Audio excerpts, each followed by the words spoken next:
se distraen, pero hemos visto la preparación.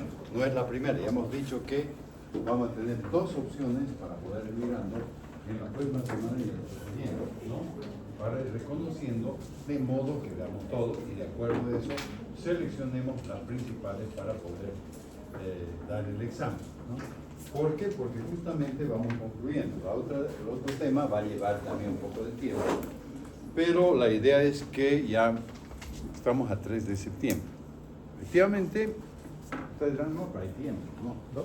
De todos modos hay que ir. ¿Sí?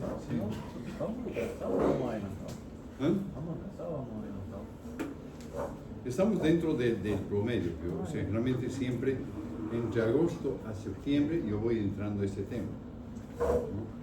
Entonces estamos relativamente bien. Lo que sucede es que hasta el 18 o 15 de octubre voy a tratar de abarcar la mayoría de los temas, o sea que nos falte muy poco, ¿no? Porque aunque el semestre, o el periodo, no, el segundo semestre, realmente es hasta alrededor del 12-15 de diciembre, un examen más largo. Hemos salido recién el receso de fin de, el receso ha sido alrededor del 17-18 de junio hasta el 4 de agosto. Lógicamente va a ser un poco más. Pero vamos a ir avanzando regularmente para que tengamos la facilidad de verlo, hacer los exámenes. No olvidemos que muchas veces hay que hacer una segunda instancia.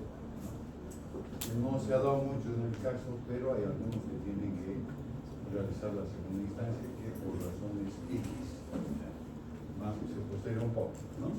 Bueno, entonces vamos a comenzar lo que se llama partosis titulares por protozoario, que es la sexta unidad.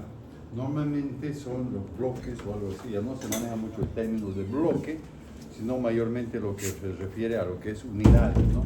De acuerdo a lo que es el sistema, lo que es modalidad por competencia, ¿no? Y ya se aplica de primero a quinto en la Universidad Católica. Los temas que vamos a ir viendo, justamente vamos a describir las características morfológicas, la parte clínica de los siguientes protozoarios. Primeramente menciono Plasmodium, que hay 4 principales especies: Plasmodium vivax, Plasmodium falciparum, Plasmodium ovale y Plasmodium malariae. Plasmodium malariae y Plasmodium ovale.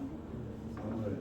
Después vamos a tener que hablar de Fusus temperamentus, después la importancia dentro de la enfermedad de Chagas. La hemaniasis posee 3 formas. Hay una la cutánea, hay otra la cutánea mucosa, la visceral, la cutánea difusa, etc. Pero vamos a ver estos temas. Toxoplasma gondii, amebas de vida libre, que como no, vaginal. Todos estos de acá nos va llevando muchas veces alrededor de 2 a 3 clases, porque los temas son largos. No significa que más adelante tampoco vayamos a tomar un examen exclusivamente con detalles de los temas, sino se tiene que ir viendo en lo que corresponde a la parte del avance. De todos modos, siempre vamos a hablar del ciclo, por ejemplo, vamos a reconocer siempre los síntomas. En este caso van a ver que va a variar un poco en cuanto a varios aspectos, ¿no? Por ejemplo, en la parte de malaria, la tríada o el paroxismo malárico va a ser diferente en lo que vamos a interpretar. Después, la patogenia, en el caso de malaria, por ejemplo, la cascada fisiopatológica de la malaria, Plasmodium falciparum, que es un poco más larga, pero les voy a explicar gradualmente en 1 o 2 sesiones para que podamos ver.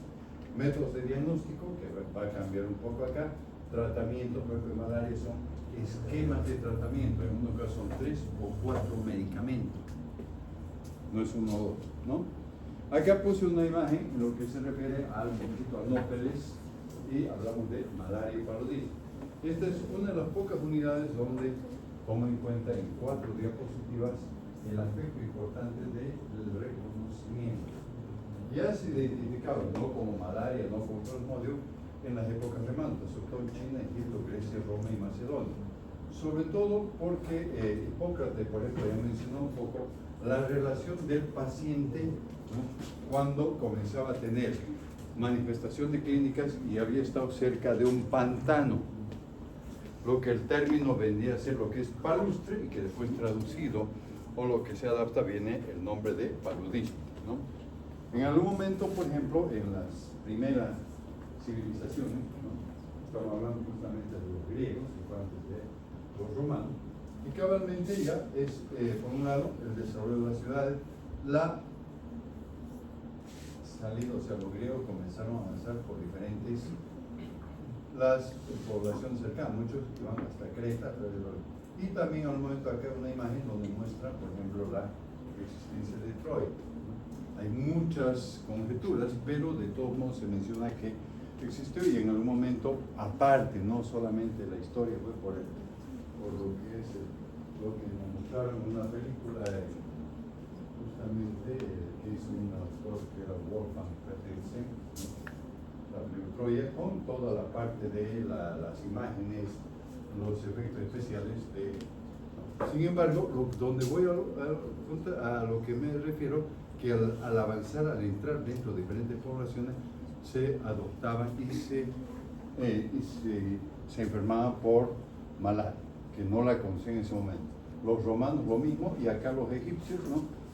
En un momento se menciona de algunos detalles de que este fue la imagen del emperador Tutankamón, ¿no? Entonces, que enfermó de malaria. En ese caso también me meto a las poblaciones y pasamos a esto, lo que es los españoles cuando llegaron a América. Entonces, vienen y lo que caracterizó que justamente dentro de la conquista, al mismo tiempo que entraron para poder, digamos, conquistar todos los pueblos, pero los habitantes de Latinoamérica, por ejemplo, de América, conocían un poco la utilización de una planta que inicialmente la denominaron la cinchona, pero lo que es la planta de la quina, que posteriormente obtuvieron, por ejemplo, la quinina, y a partir de eso fueron derivados diferentes medicamentos que fueron utilizados o que son utilizados en el tratamiento de la malaria. Hasta luego de 1906-1907, ya Laveran y Ross ya tenían el uso del microscopio, entonces comenzaron a investigar y les llamó la atención la presencia de alguna forma parasitarias que estaban dentro de los organismos de los pacientes presentaban cuadros febriles, etc., ¿no? En algún momento eso también fue afectado por muchas personas que hacían las visitas o los viajes a zonas endémicas o zonas tropicales. Después ya la relación en la cual, por ejemplo, encontraron por qué están haciendo esto, porque están tomando muestras de agua, porque les llamó la atención que cerca de los ríos, riachuelos o pantanos, las personas comenzaron a presentar cuadros febriles, no se describió con ese nombre. Posteriormente ya alrededor de ese, ya se habló del paludismo, ya se había investigado, y salían este tipo de cartillas como información para poder protegerse de la enfermedad y el uso de los mosquiteros que vamos a ver más adelante. Esto es simplemente la imagen de en Etiopía o en algunos países, en África, el 90 o 95% implica, por ejemplo, que están afectados por malaria. En este caso, ya muestra un poco el desarrollo de la parte de las técnicas y esto lo que es, por ejemplo, la utilización de los insecticidas. En un momento inclusive se utilizaba uno que se lo llamaba el DDT, ¿no? Que fue posteriormente revisado por el hecho de que producía un grado de toxicidad. Y siempre partimos de un concepto que es la malaria o el paludismo.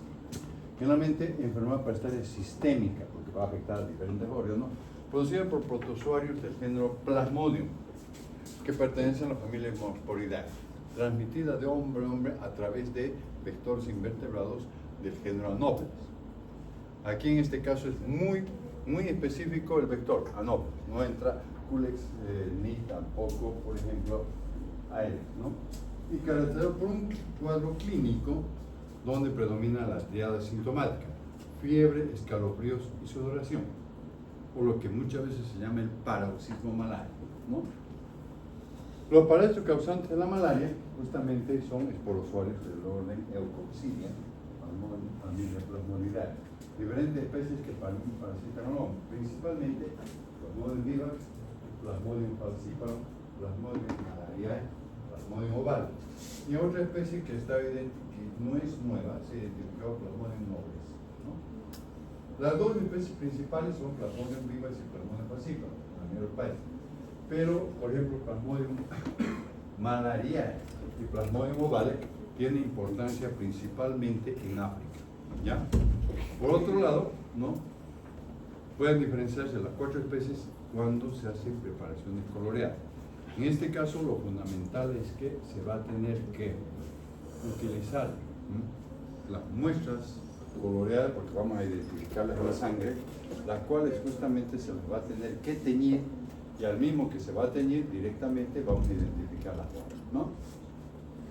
Hago literalmente, alguien me decía que también muchas de las diapositivas que emplea el doctor de bioquímica son bastante literales, es que eso es importante, si puedes presentar pura imágenes, eso le caracteriza de que puedan ir describiendo.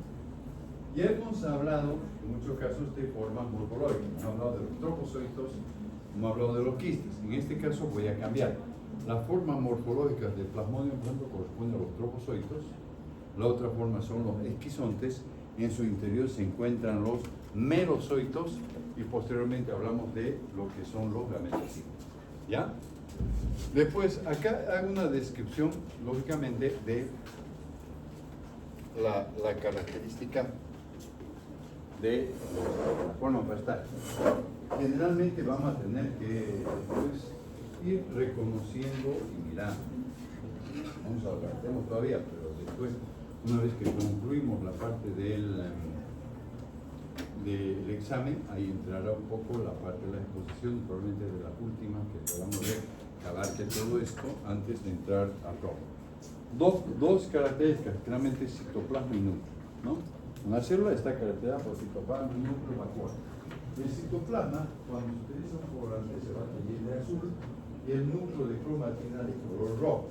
Es lo que adopta la forma de un anillo. Por otro lado, el citoplasma en los parásitos jóvenes generalmente tiene una forma de anillo. Y posteriormente, lo que es en los adultos, la forma es ameboide. ¿De dónde sale la palabra ameboide? Justamente sale de que la relación, lo que es la forma ameboides de la amebistolítica cuando comienza a presentar los pseudópodos, se le da una forma diferente, ¿no? La especie de Plasmodium, cuando el espacio sin teñir contiene la vacuola digestiva que no absorbe los colores. Lo que les estoy comenzando a hablar es esto. Los primeros elementos morfológicos del organismo van a ser los glóbulos rojos, donde va a parasitar el Plasmodium. Y de ahí va a comenzar a afectar a diferentes personas. Es esto de acá. Entonces, fíjense, no sé si lo ven, pero la forma estos son los anillos. Acá está el punto de cromatina, el anillo y la vacuola. ¿Okay? Muy bien. La otra forma, voy a dar una visión y después vamos a la parte práctica, pero necesariamente vamos a mencionar los elementos. Los esquizontes. El esquizonte es diferente del trofozoide, ya presenta una estructura, una masa de cromatina. Cada masa de cromatina muchas veces está rodeada de citoplasma. Los esquizontes que van a madurar maduros están constituidos, por ejemplo, generalmente lo que viene a ser por acúmulo de merozoitos. Muchas veces puede haber entre 12 a 16 merozoitos dentro de un esquizonte.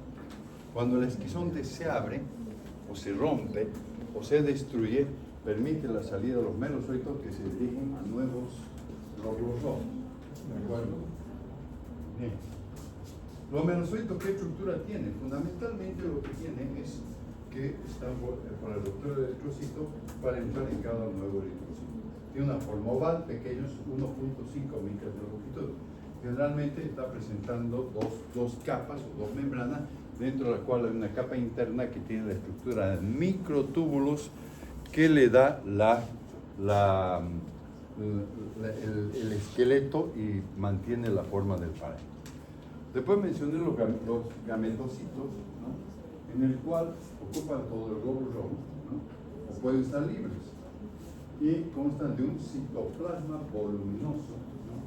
De color azul, y aquí tiene pigmento malario. La cromatina ya no es un núcleo de cromatina, es una masa de cromatina. ¿Ya? Las formas generalmente las vamos a ir diferenciando en sangre periférica. ¿Qué significa? Que al paciente le tomamos una muestra de sangre, ¿no? Cuando está, ya vamos a ver después en qué periodo se le toma o en qué momento, realmente es el pico febril, cuando tiene pico febril, y se van observando las formas. Yo estoy acá en las diapositivas, tengo algunas imágenes que nos van a orientar, ¿no? Por ejemplo, ¿todos identifican esto? Esto es un glóbulo rojo. Esto viene a ser justamente lo que es una forma de un trombozoito joven. Masa de cromatina, anillo, el citoplasma y la vacuola que no se tiñe, pues que da el aspecto de un anillo, ¿no? La imagen que la tengo al lado derecho, esto es justamente la forma en la cual se va a ir viendo las diferencias que se establecen en la sangre, y que ahorita lo va a ver como un poco complejo, pero voy a mencionar. Por ejemplo, esto es en el caso de Plasmodium vivax. La forma mevoide, lo que digo, la forma del anillo, y aquí la forma mevoide. Acá estamos viendo, por ejemplo, el glóbulo rojo no palastado, y acá el glóbulo rojo palastado aumenta de tamaño, donde están los trombocitos. ¿Ya? En Botero, finalmente está el cuadro, donde va mostrando las diferentes formas de los plasmodios. Y el plasmodium, por ejemplo, vivax, ¿qué es lo que presenta el glóbulo rojo palastado? Primeramente. Después hablamos de los trombocitos jóvenes, trombocitos maduros, etcétera, los diferentes estadios. Entonces acá tenemos, después de haber madurado, comienza a madurar el trombocito joven y adquiere la forma mevoide. Acá se alarga un poco. Posteriormente va formando, y del trombocito va desarrollando lo que es el esquizón. Estos son los esquizones. Y después tenemos los gametocitos. ¿Por qué hay una diferencia entre esto y esto? Porque esto de acá es una imagen para poder entender cuando se realiza un extendido de sangre. En cambio acá se realiza la gota gruesa propiamente dicho. La muestra de sangre se la va a lisar para que los glóbulos rojos se destruyan y permitan la salida de la forma sangre, ¿no? Ahí tenemos los diferentes estadios morfológicos, ¿no? Todo el desarrollo, por ejemplo, el Plasmodium vivax, los cambios, los esquizontes, etc. El Plasmodium falciparum, que muestra una diferencia, ¿no? Un lado de infección múltiple, ¿no? Es decir, puedo tener 3, 4 formas dentro de un glóbulo rojo, ¿de acuerdo? ¿No? O sea, la parte morfológica, ¿dónde vemos habitualmente hablamos y vemos forma morfológica? ¿Dónde? La parte teórica, ¿dónde más hacemos eso? ¿Qué clase tenemos antes? Entonces, la parte práctica, ¿no? Para que vayamos bien, para que no me detenga todo el tiempo acá. Tenemos el Plasmodium malariae. Hay algunas diferencias en lo que es, por ejemplo, dentro del glóbulo rojo, la estructura que se va a ver. En la parte práctica puede que no se vea todo, pero se va seleccionando las principales observaciones y que permiten que el alumno pueda reconocer las que sean más fáciles para poder identificar, ¿no? Muy bien. Todas las diferencias se establecen en la preparación de coloreado. Fíjense, estas son las formas que vamos viendo. En el microscopio, más adelante, necesariamente vamos a tener que colocar las láminas teñidas, utilizar el objetivo 100 con Giemsa para que vayan bien, ¿ya? Ahí es diferente. Después tenemos, por ejemplo, el Plasmodium falciparum para ver los diferentes estadios. No voy a entrar con tanto detalle porque ayer entré y había un poco de... Generalmente las diferentes formas que vamos a ver. Todos son lo que es trombocitos jóvenes, trombocitos maduros, el esquizonte, y en el caso de falciparum, el gametocito tiene la forma de una media luna o de una banana. ¿Ya? Vamos a seguir. Acá el Plasmodium malaria, lo que digo, la estructura del trombocito es un poco diferente, como en banda. Y acá esto, por ejemplo, que muchas veces vamos a mostrar en la parte de la práctica, corresponde a lo que son los los esquizontes que van mostrando la presencia de los merosóitos en la periferia de la masa. ¿No? La fuego vale más alargado. Bueno, ahora, el ciclo de vida lo he elaborado, no las quiero borrar todavía, no cambiar un poco, fíjense, vamos a ir hablando gradualmente. La transmisión para todos seguramente va a ser claro, se hace de persona a persona, a través de lo que es por la picadura de un mosquito del género Anopheles. ¿No? Hay varias especies, aquí mencioné solamente Anopheles albinanus, Anopheles darlini, hay otra más, hay dos o tres especies. En Botero, por ejemplo, menciona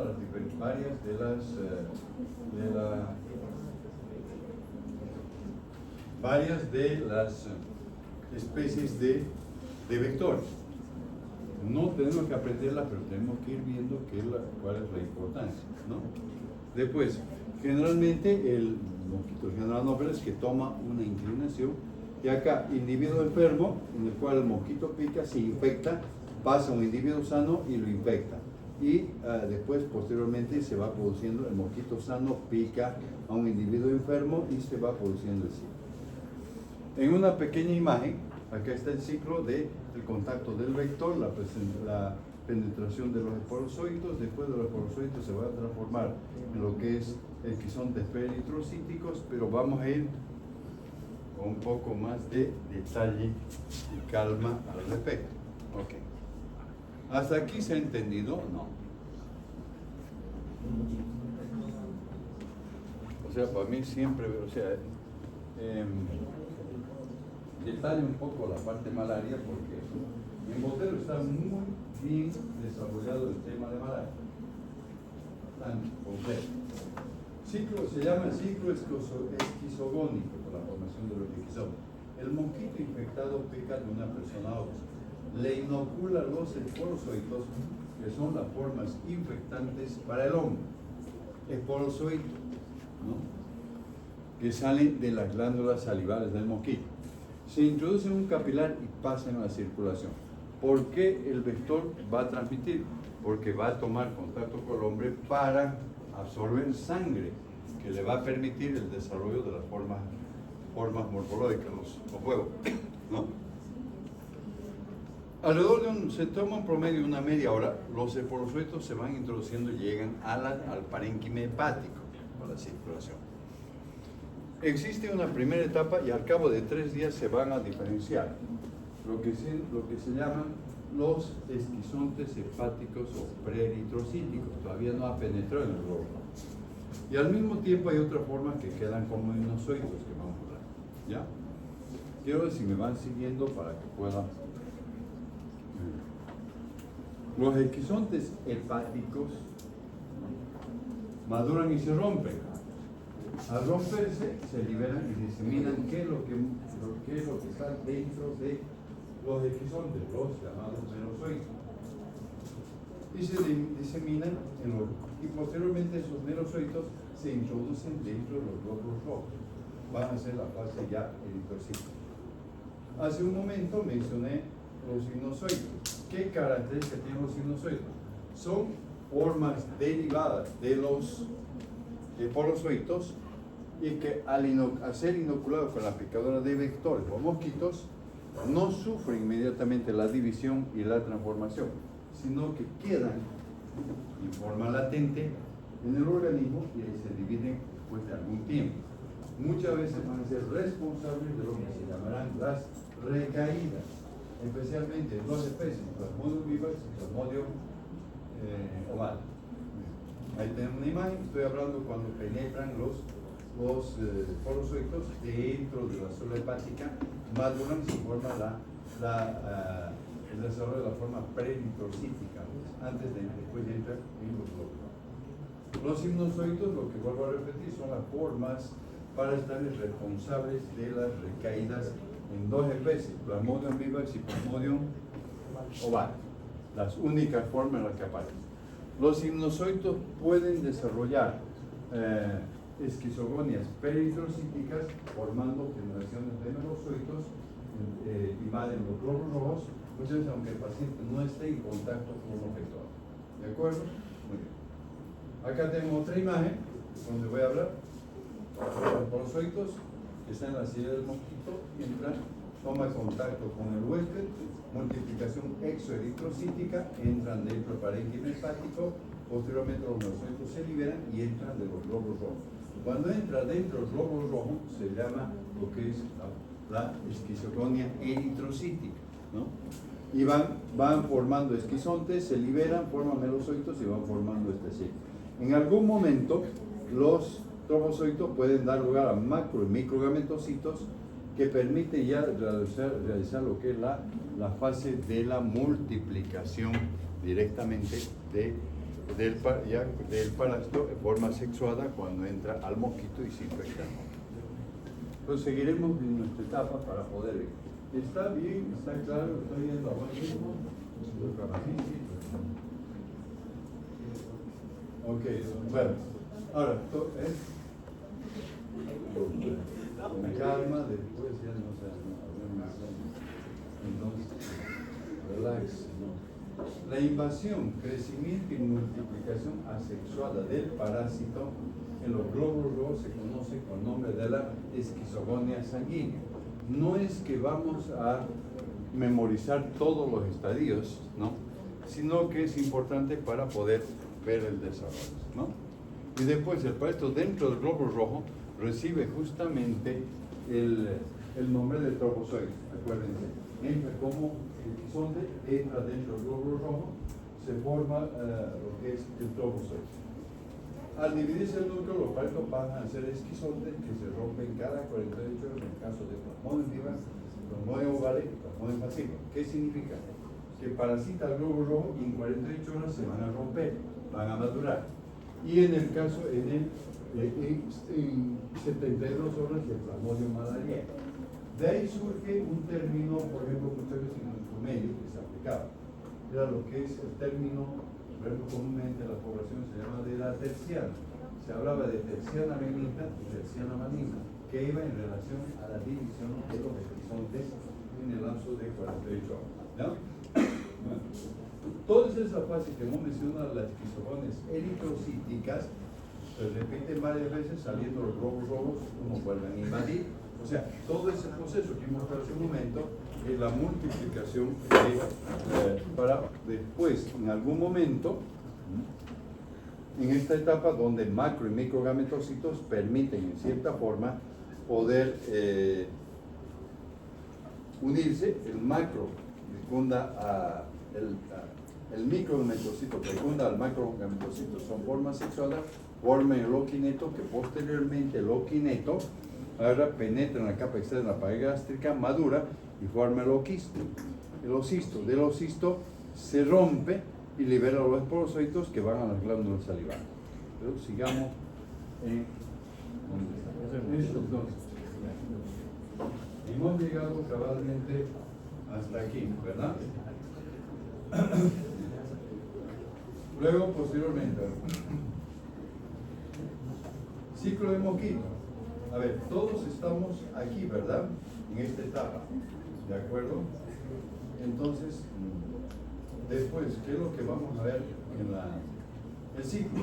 Cuando el mosquito se alimenta, es una etapa, y en un paciente que está infectado de Plasmodium, entonces ingiere los gametocitos, no puede ingerir la otra cosa. Y los gametocitos justamente van a realizar lo que es la reproducción sexuada, ¿no? Entonces, para que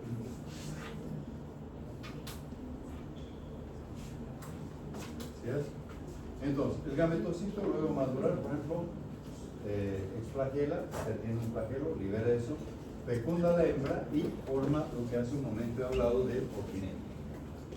De todos modos, dentro de lo que viene a ser la parte correspondiente a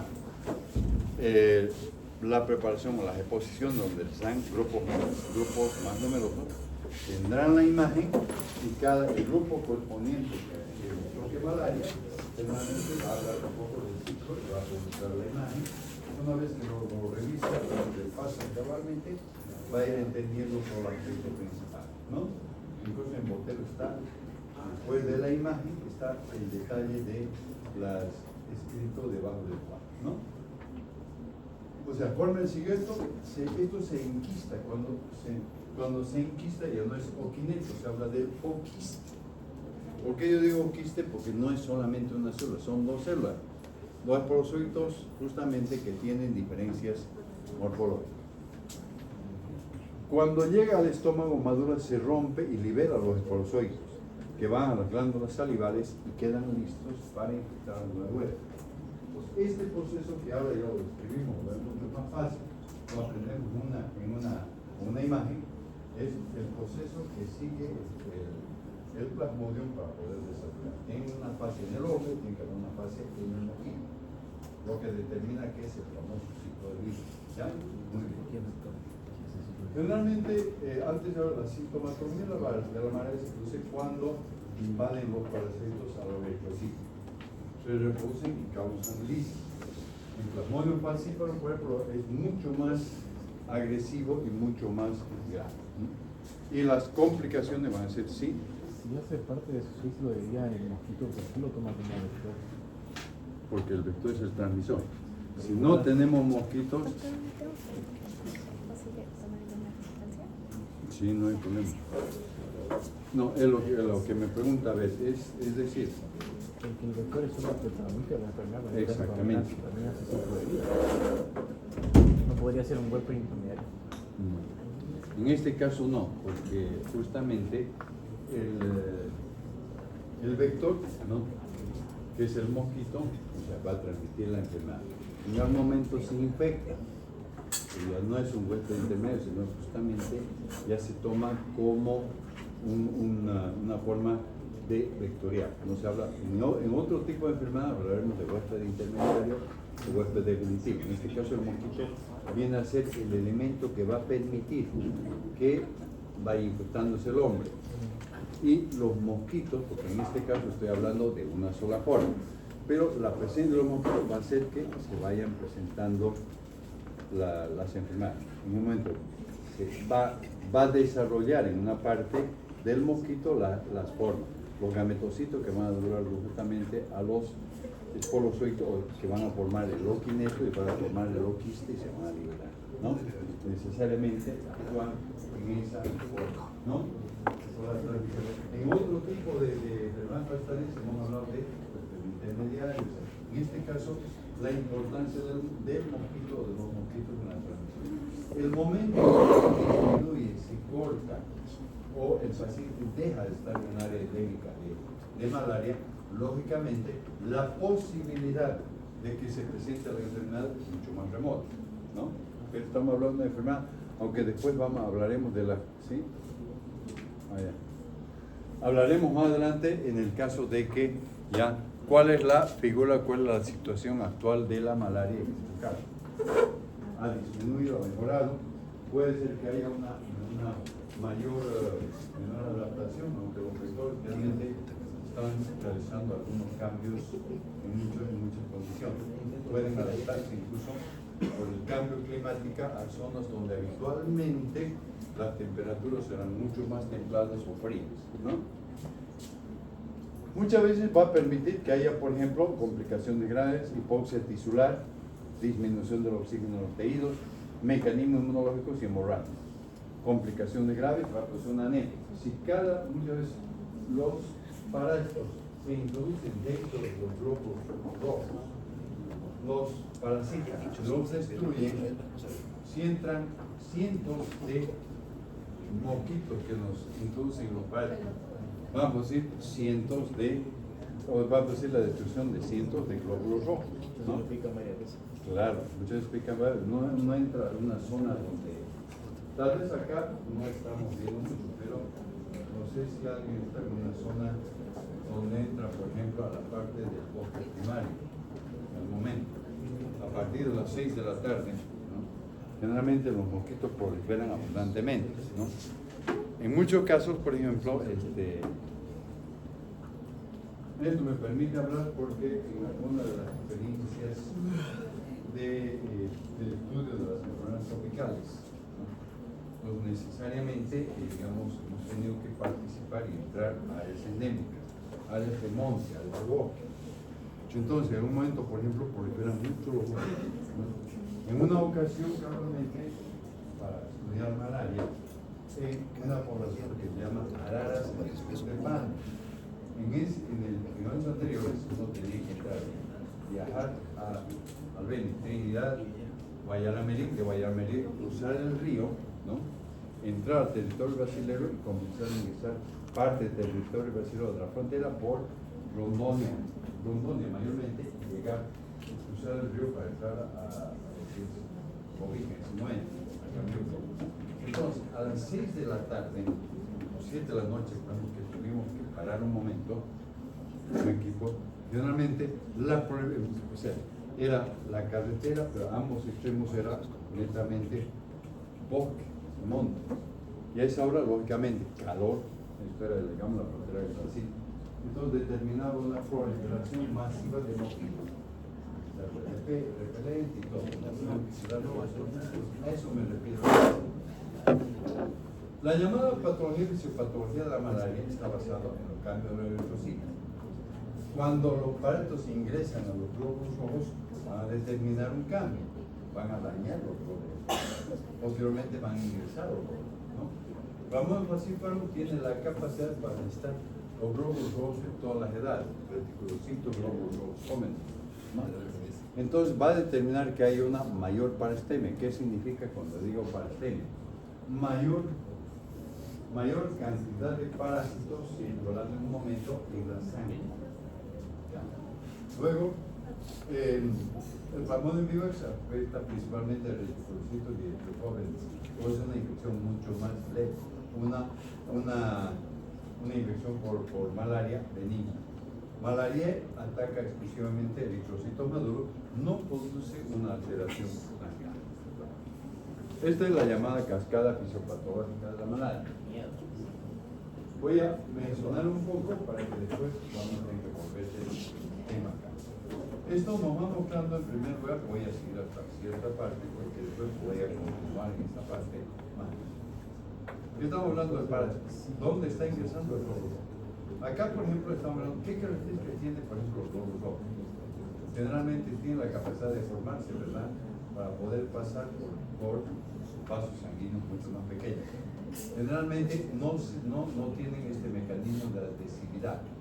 Si la deformidad disminuye la capacidad de formarse, los glóbulos rojos están obstruyendo los capilares. Adhesividad se van adhiriendo a su capilar. El transporte de oxígeno está disminuido, las fragilidades son mucho más frágiles, se rompen con mucha facilidad. El parásito, cuando introduce, no entra libre, generalmente tiene partículas o proteínas que son extrañas al organismo, lo que se habla de antígenos. Pero las toxinas y antígenos, por un lado, va a determinar que los anticuerpos inicialmente no son tan efectivos e inmediatamente, como disminuye el complemento, se forman los llamados complejos inmunes. ¿Ya? Hasta aquí estamos, ¿no? Acá hablé, capilares bloqueados, anoxia, falta de oxigenación. Entonces una vasodilatación importante que trae una hipotensión, ¿no? En este caso va a afectar al hígado, daño hepático, ictericia, disminución de la albúmina y puede llevar a una insuficiencia hepática y una albuminopatía.